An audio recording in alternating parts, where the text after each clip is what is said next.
So great turnout. Thank you, Jim. Thank you, everybody here, for having us on stage.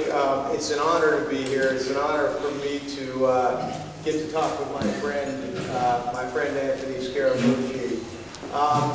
You know, Anthony is so knowledgeable on so many topics, and you know, I had the good fortune of being able to talk to him. Throughout COVID, we would have virtual cocktails every week, and he would espouse his views on the world. And generally, 90% of the time, I agree with him. I think he's a wonderful businessman. He's a wonderful entrepreneur. He's a wonderful American. And I think you'll enjoy some of what he has. It's very nice to be here, everybody. Okay, I'm out. So, I mean, I think what gets lost in, you know, in all the public attention that Anthony gets, whether it be on TV or on the stage at the SALT conference or just in day-to-day business or when he's speaking at an event like this, is the person that he is. And, you know, I'm sitting back now. Go ahead, Rob. Keep going. So he's, you know, Anthony came from a blue-collar family in Long Island, and you know, I want him to share with all the entrepreneurs that are in this room, with all the business people in this room, kind of the progression on how you got to Wall Street, how you managed to sneak in to Tufts, get your law degree from Harvard, go on to Wall Street to be successful, be in the White House. And that progression, I think, is a magnificent story for people to hear. All right, well, thanks, Rob. Let me sit back up again. So I think the first thing I would say is I'm looking out at a lot of familiar faces. The first thing I would say, talk a little bit about my dad. Because my dad grew up in northeastern Pennsylvania. He grew up in a coal mining area. His parents immigrated from Italy, and my grandfather went to work in the mines. And he was the youngest of 7 kids. And so some of you probably had this experience with your parents. My dad had no hot water in the house until he was about 7 years old. So a seminal moment for my dad. He'll remember that. He's 86 today. They got hot water in the house in his 2nd grade. And so I always think about that because I think about the struggle that my family had to come to America and to be a part of the American dream. He responded to a classified ad to mine sand out on Long Island when he graduated from high school in 1953. And so you guys probably know this, but Long Island is basically a remnant from the glacier. When the glaciers receded in the Ice Age, it left Long Island. Some of the largest natural sand deposits in North America are on Long Island. And Italian, Welsh, Irish immigrants mined out the Port Washington sand embankment effectively for 95 years, from 1905 to the year 2000. And 65% of the concrete that was mixed for the New York City skyscrapers over that period of time was from that sand embankment. And so my dad worked as a crane operator for 42 years. And just to give you a sense for his personality, he was like the bus driver in A Bronx Tale. Like I told Chaz Palminteri, there was no guff for my father. He took no BS. If he got a parking ticket on Main Street, he wouldn't even go home to get his checkbook. He'd make us walk up to the post office to get a money order so he could mail the check, so he had no obligation to the government for the parking ticket. That was my old man. And so, very strict. He was very tough on us. There were no books in the house. He came home after discharging his green uniform, which was loaded with grease, into one of those safety clean drums. I want to set the scene for you because when you grow up like that, you have these insulating biases for the way you grow up. When I told my parents I was going to Tufts, my mother thought it was spelled T-O-U-G-H-S. She had absolutely no clue. When I eventually got into Harvard, the joke in the family was she thought it was Hartford. So she had to map out, she was taking me to Connecticut. I said, no, Mom, call it Harvard. Where the hell is Harvard? Why would they call it Hartford if it's not in Hartford? It's not called Hartford. That's the family I grew up in. And I'm going to set the scene for you. I'm at Harvard. It's my first job interview for Goldman Sachs, and I'm in 100% polyester. Okay, if you want to set the scene, I've got a black Guido suit from Size Sims, 100% polyester. I've got a white-on-white shirt, 100% polyester. You didn't have to bring it to the dry cleaner, just throw it in the washer and dryer. I had a black Guido tie, and it was very thin. And then I had these Capicios, and I'm looking at some of the old timers. You remember the Capicios, those cockroach-killing shoes, right? And so you have to picture me walking into the Goldman Sachs interview. My hair's blown back like Tony Manero from Saturday Night Fever. I'm in 100% poly. I'm fully flammable for my first job.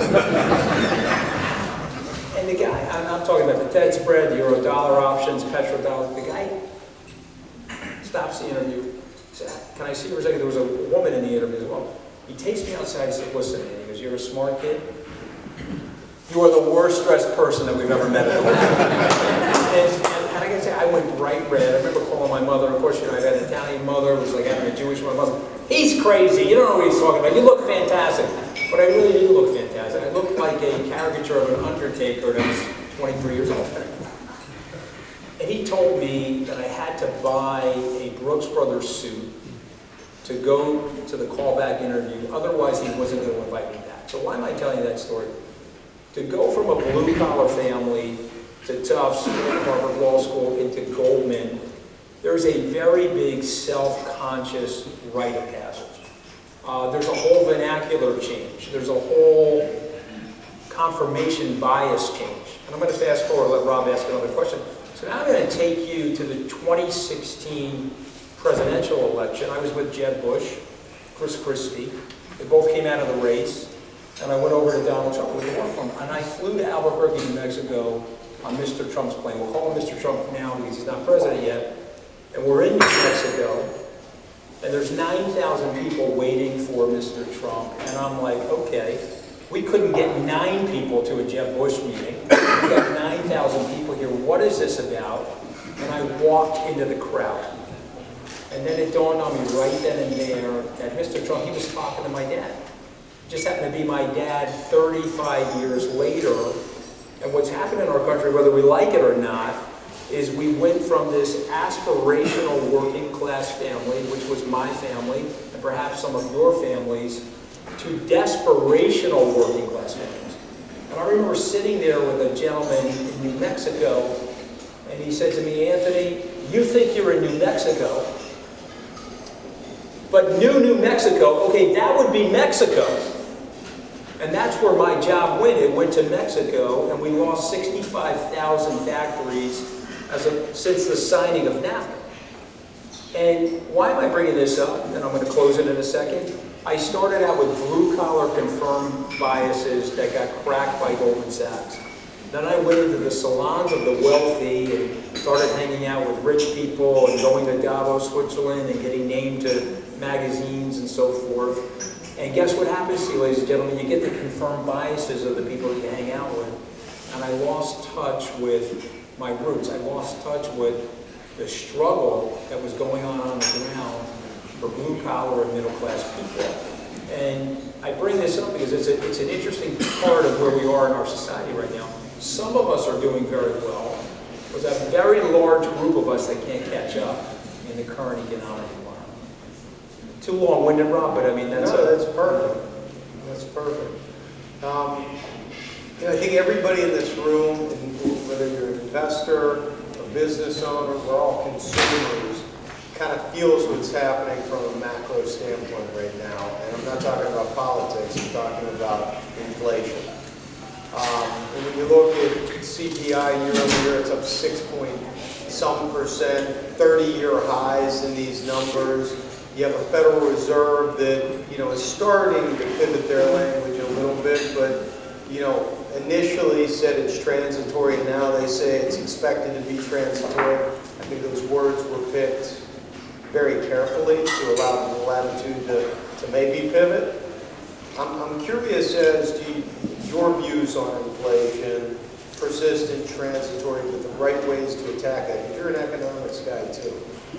So, I'm again, probably a little long-winded, but I'm going to take you back to 1971, which If you really study American economics, that was a watershed year for the United States. 50 short years ago, in August of 1971, Richard Nixon made the decision to unclip the United States, its dollar, from the gold standard. And so he pulled us off the gold standard on the 15th of August, 1971. I'm going to take you back further. You really have to understand this part of our history to understand where we are today. So I'm going to take you to Bretton Woods in 1944. There were 13 industrial nations at the Washington Hotel. It was July of 44, so it was 1 month after the Normandy invasion. John Maynard Keynes was there representing the United Kingdom, and the discussion was about what we were going to do with the post-World War II industrial societies, how were we going to manage our economies, and how were we going to trade with each other. And what Maynard Keynes, John Maynard Keynes, said is he wanted a uniform global currency. Why was that? Well, we had the same currency, we couldn't gimmick each other. I couldn't devalue my currency to increase my exports, or you couldn't devalue your currency to increase your exports. And so there was a big fight at the table. The United States stepped in. Let me give you the stats for the U.S. because it's important. We had 65% of the global output at that time. We were 3% of the world's population, but we were the last standing industrial superpower. So the United States stepped in, said, tell you what, we will benchmark our dollar off of gold, so there's some stability there, and then the rest of you can trade in an exchange rate mechanism, an ERM, you remember these terms, off of the dollar.